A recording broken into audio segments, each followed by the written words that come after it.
ka zui ding ka zui zel ding ka pham dong i na cross kia ka len ding a na cross kia ka zui ding hi ke ya ding cross tunga sim lei ki zauta sim lei ya ka hi no lo ke yo cross din ka nung ta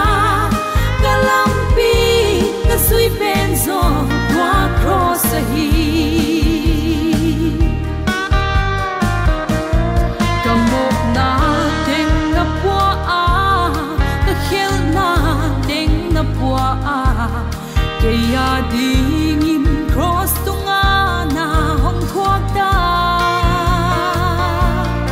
a hat lo pen ka hi zo at sing lo pen ka hi zo ka hat na ka sit na thu sim na cross hi na cross kia ka len ding a na cross kia ka zui ding hi ke ya ding cross tunga sim lei ki zauta sim lei ya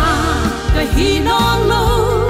ke yo cross din ka nung ta ka lampi ka sui pen zo qua cross a hi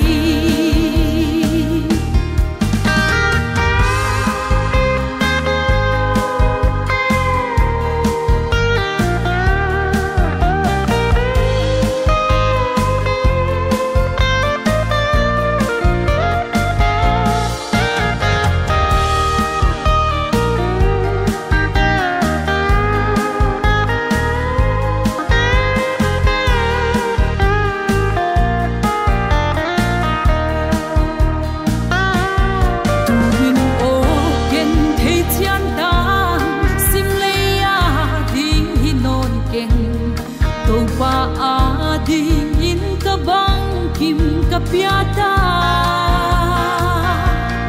ka hat na song kil belly ka ut na song kil belly ka to pa cross tunga bang kim ka ngata na cross kia